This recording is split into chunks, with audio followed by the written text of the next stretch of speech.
Hello friends, मैं अनुराग आप लोगों का स्वागत करता हूं आपके अपने YouTube channel Arth Academy with Anurag में। अभी तक हम लोगों ने सिंधु सभ्यता पढ़ ली। सिंधु सभ्यता के बाद वैदिक सभ्यता से जो भी इम्पोर्टेंट क्वेश्चन आते थे वो हम लोगों ने पढ़ लिए। अब आज इतिहास का नेक्स्ट चैप्टर आता है धर्म। ठीक है, तो आज हम लोग धर्म की बात करेंगे। ठीक है ना।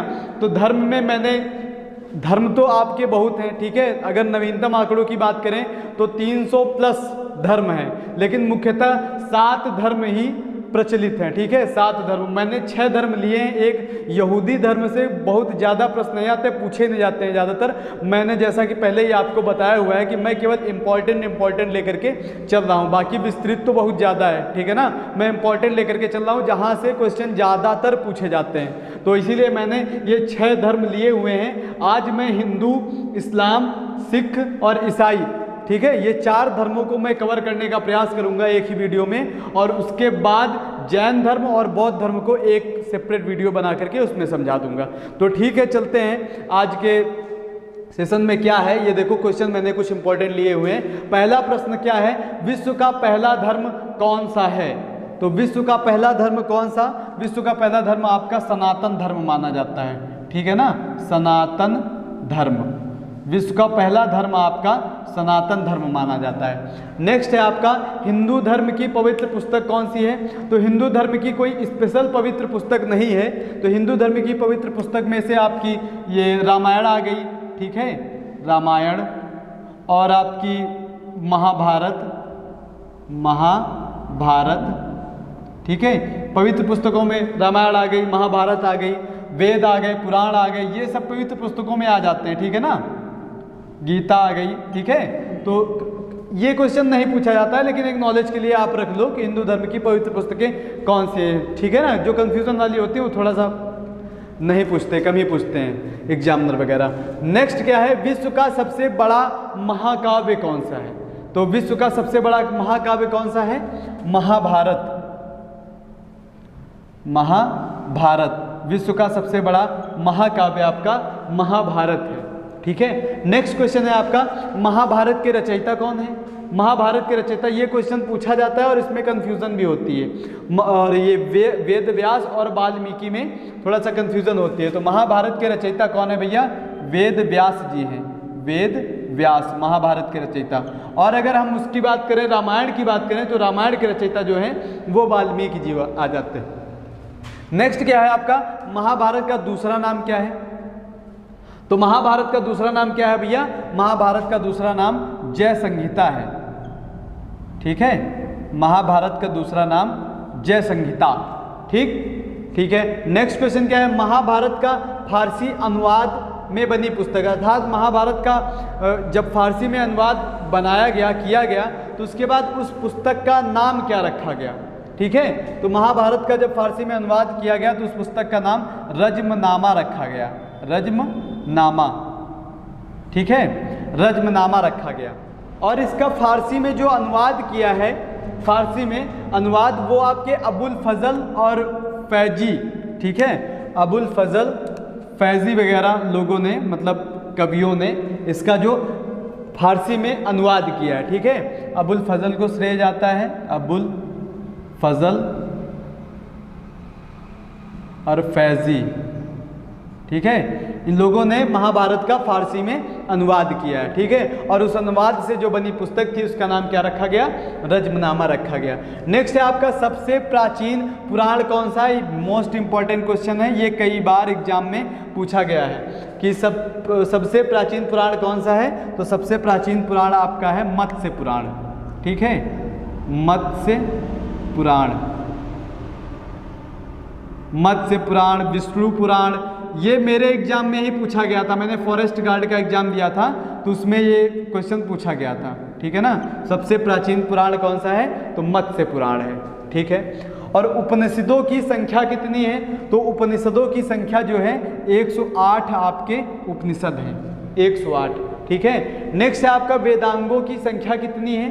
तो वेदांगों की संख्या आपकी 6 है। अब 6 कौन कौन से वेदांग हैं ये यहाँ पे मैंने नंबरिंग की हुई है, यहाँ पे मैं बताता हूँ। तो 6 वेदांग कौन से हैं? नंबर 1 शिक्षा, ठीक है, छंद, कल्प, शिक्षा छंद कल्प, व्याकरण, शिक्षा छंद कल्प व्याकरण, निरुक्त, ज्योतिष।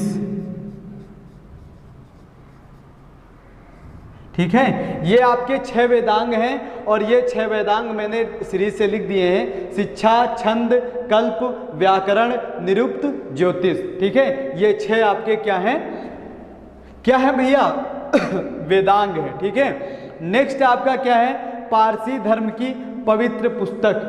तो पारसी धर्म की पवित्र पुस्तक क्या है, जिंद अवेस्ता। ठीक है, जिंद अवेस्ता।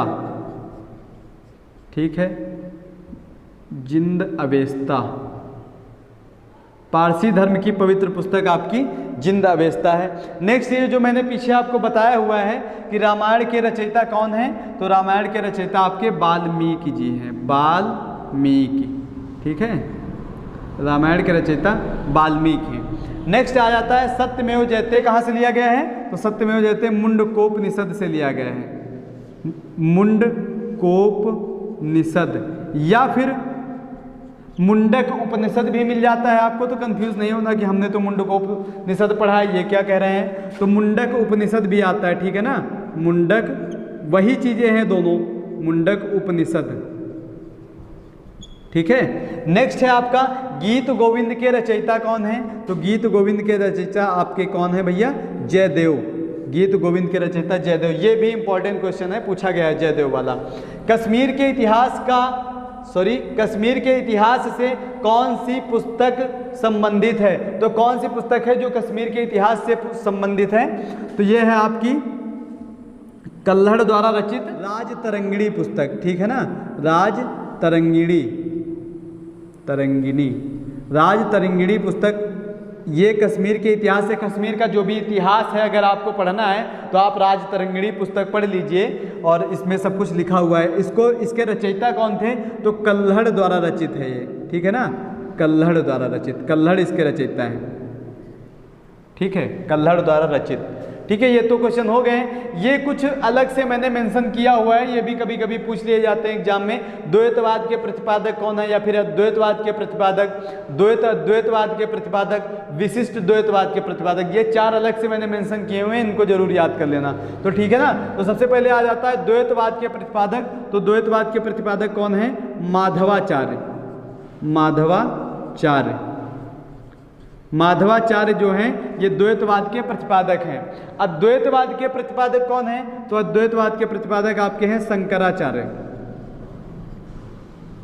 ठीक है, अद्वैतवाद के प्रतिपादक कौन है, शंकराचार्य। नेक्स्ट आ जाता है आपका अद्वैतवाद के प्रतिपादक कौन, अद्वैतवाद, और ये आपका द्वैतवाद था। और अद्वैतवाद के प्रतिपादक कौन है भैया, निम्बार्काचार्य। ठीक है, निम्बार्काचार्य।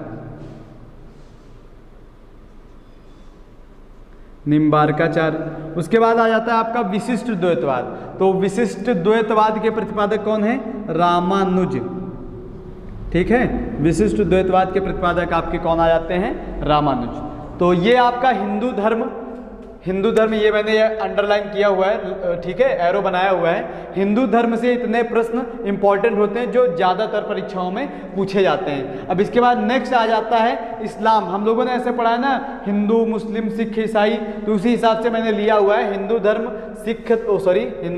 इस्लाम सिख ईसाई। उसके बाद जैन और बौद्ध को एक नेक्स्ट सेपरेट वीडियो में समझ लेंगे। तो आप इसका स्क्रीनशॉट ले लीजिए। नेक्स्ट धर्म की तरफ चलते हैं। फिर नेक्स्ट आपका ये है इस्लाम धर्म और सिख धर्म, ये दोनों मैंने यहाँ पे लिए हुए हैं। उसके बाद ईसाई धर्म बचता है, छोटा सा है और ज़्यादा क्वेश्चन नहीं है उसमें। इसमें भी ज़्यादा क्वेश्चन नहीं है, सबसे ज़्यादा क्वेश्चन हिंदू धर्म से पूछे जाते हैं और हिंदू धर्म थोड़ा सा विस्तृत रूप भी है। ठीक है ना, उसमें ज़्यादा क्वेश्चन थे। और उसके बाद इस्लाम धर्म सिख धर्म छोटे छोटे धर्म है और ज़्यादा इसमें क्वेश्चन नहीं आते हैं। तो इतने क्वेश्चन मैंने लिए हुए हैं और इनको अब पढ़ते हैं। ठीक है, देखते हैं।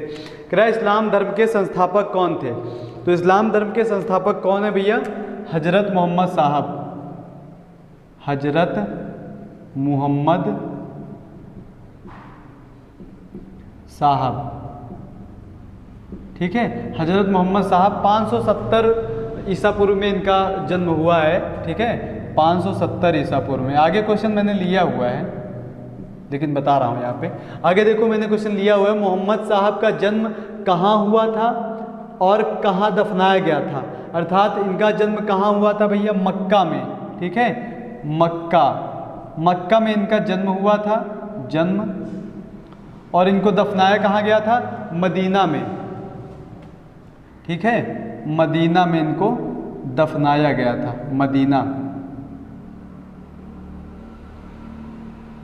मदीना में दफनाया गया था। ठीक है, और ये इनकी जो मृत्यु हुई थी वो 632 बीसी में, अर्थात 632 ईसा पूर्व में हुई थी। ठीक है, और जन्म तो मैंने बता ही दिया है, जन्म आपका कब हुआ था, 570 ईसा पूर्व में हुआ था इनका जन्म। ठीक है, नेक्स्ट आ जाता है आपका, मोहम्मद साहब के जन्म दिवस पर कौन सा त्यौहार मनाया जाता है। तो मोहम्मद साहब का जब जन्म हुआ था तब कौन सा त्यौहार मनाया जाता है, ईद ए मिलाद उन नबी। ठीक है, ईद ए, फारसी भाषा में लिखा जाता है ईद ए मिलाद उन नबी। ठीक है, ईद ए मिलाद उन नबी। नेक्स्ट क्वेश्चन आ जाता है आपका, इस्लाम धर्म की पवित्र पुस्तक कौन सी है। तो ये तो मेरे हिसाब से सभी को पता होगी, इस्लाम धर्म की पवित्र पुस्तक कौन सी है भैया, कुरान। वो लोग कुरान को पवित्र पुस्तक मानते हैं अपनी। ठीक है ना। नेक्स्ट है आपका, मोहम्मद साहब की शादी 25 वर्ष की उम्र में किससे हुई थी। तो 25 वर्ष की उम्र में मोहम्मद साहब की जो शादी हुई थी वो खदीजा नाम की विधवा थी। ठीक है ना, खदीजा नामक विधवा से, खदीजा नामक विधवा से, खदीजा नामक विधवा से मोहम्मद साहब की 25 वर्ष की उम्र में शादी हुई थी। तो इससे आपके काफ़ी क्वेश्चन निकल के आ रहे हैं कि मोहम्मद साहब की जो शादी हुई थी कितने वर्ष की उम्र में हुई थी, कितने वर्ष में हुई थी, कितने साल में हुई थी। ठीक है ना, तो 25 वर्ष के थे वो तब उनकी शादी हुई थी। और किससे हुई थी, खदीजा से हुई थी, खदीजा विधवा थी। ठीक है ना। तो नेक्स्ट क्वेश्चन क्या है, भारत में सर्वप्रथम इस्लाम का आगमन किसके जरिए हुआ। तो भारत में इस्लाम का आगमन सर्वप्रथम अरबों के जरिए हुआ। ये हम आपको आगे पढ़ाएंगे। ठीक है ना, ये हम आपको आगे पढ़ाएंगे। नेक्स्ट कह रहा है, मक्का की ओर की दिशा को क्या कहते हैं। अर्थात ये मक्का की ओर की दिशा का मतलब क्या है, ये जो अब हमारे मुस्लिम भाई लोग हैं ये जब नमाज पढ़ते हैं तो ये मक्का की तरफ मुंह करके नमाज पढ़ते हैं। और मक्का हमारे यहाँ पश्चिम दिशा की ओर है। ठीक है ना, मक्का हमारे यहाँ पश्चिम दिशा की ओर है, इसलिए पश्चिम दिशा की ओर वो बैठ करके नमाज पढ़ते हैं। तो उस दिशा को क्या कहते हैं, ये क्वेश्चन पूछ रहा है। तो मक्का की ओर की दिशा को क्या कहते हैं, किबला कहते हैं, किबला। मक्का की ओर की दिशा को क्या कहते हैं भैया, किबला कहते हैं। ठीक है ना। अब नेक्स्ट आ जाता है सिख धर्म। तो सिख धर्म में सबसे पहला क्वेश्चन आ जाता है, सिख धर्म के संस्थापक कौन थे। तो सिख धर्म के संस्थापक कौन है भैया, गुरु नानक। गुरु नानक जी सिख धर्म के संस्थापक कहे जाते हैं। ठीक है ना। नेक्स्ट है आपका, सिख धर्म की पवित्र पुस्तक कौन सी है। तो सिख धर्म की पवित्र पुस्तक कौन सी है भैया, गुरु ग्रंथ साहिब। गुरु ग्रंथ साहिब ये पवित्र पुस्तक है, और आदि ग्रंथ भी कहा जाता है इसे। ठीक है ना, कभी कभी क्वेश्चन पेपर में आ जाता है आदि ग्रंथ, गुरु ग्रंथ साहिब या आदि ग्रंथ। नेक्स्ट कह रहा है, गुरु नानक जी का उपदेश क्या था। अर्थात उन्होंने क्या उपदेश दिया था, मानव बंधुत्व का उपदेश दिया था उन्होंने, मानव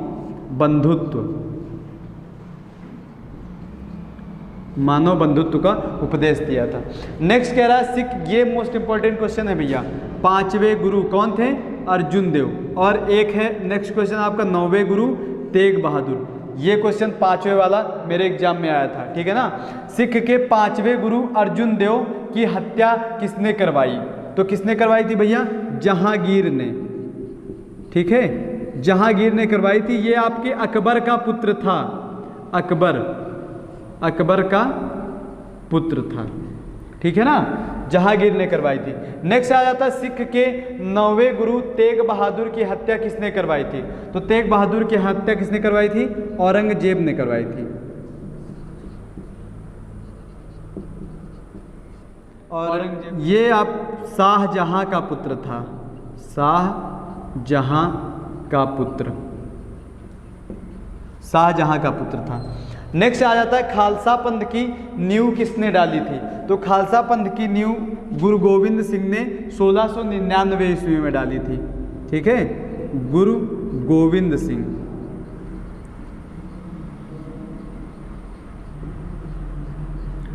1699 ईस्वी में डाली थी गुरु गोविंद सिंह ने। ठीक है ना।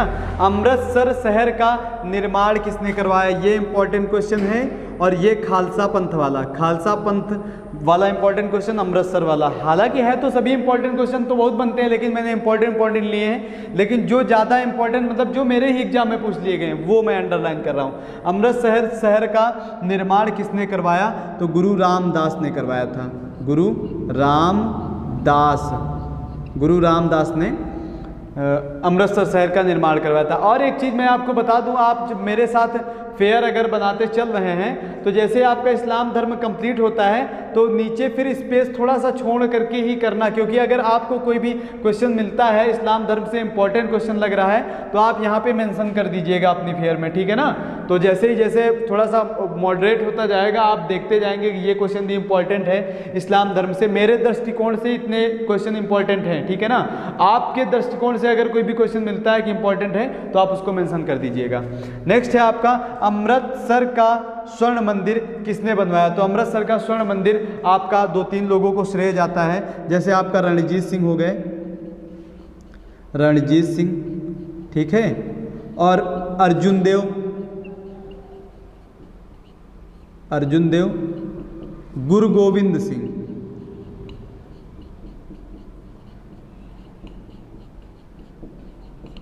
गुरु गोविंद सिंह। ठीक है ना। नेक्स्ट आपका और लास्ट क्वेश्चन क्या है? नेक्स्ट है कह रहा सिखों के अंतिम गुरु कौन थे? तो सिखों के अंतिम गुरु कौन थे भैया? गुरु गोविंद सिंह।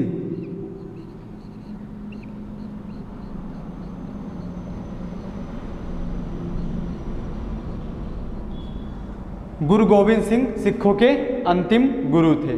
तो ठीक है ना। तो ये आपके 3 धर्म यहाँ तक कंप्लीट हो गए हैं। ईसाई धर्म बचा है, 5-6 क्वेश्चन हैं, उसको भी कवर करवाता हूँ।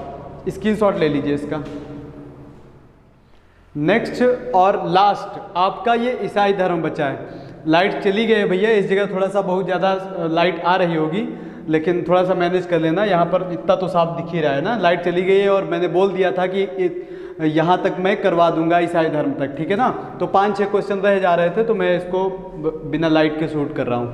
तो देखो क्या है, ईसाई धर्म के संस्थापक कौन है भैया? तो ईसाई धर्म के संस्थापक आपके ईसा मसीह हैं।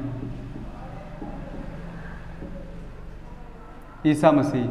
नेक्स्ट है आपका ईसाई धर्म की पवित्र पुस्तक। तो ईसाई धर्म की पवित्र है बाइबिल। ठीक है। नेक्स्ट है आपका ईसा मसीह का जन्म स्थान। तो ईसा मसीह का जन्म स्थान कहाँ हुआ था? जेरूसलम के निकट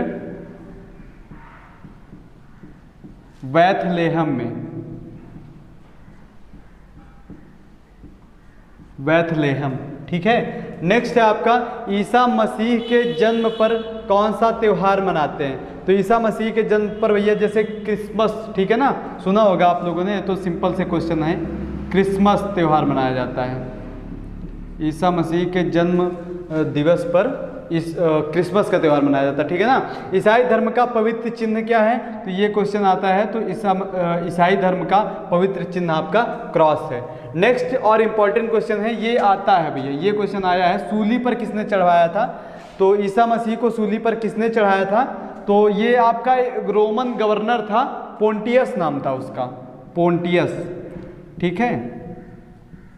पोंटियस था और ये रोमन गवर्नर था, रोमन गवर्नर।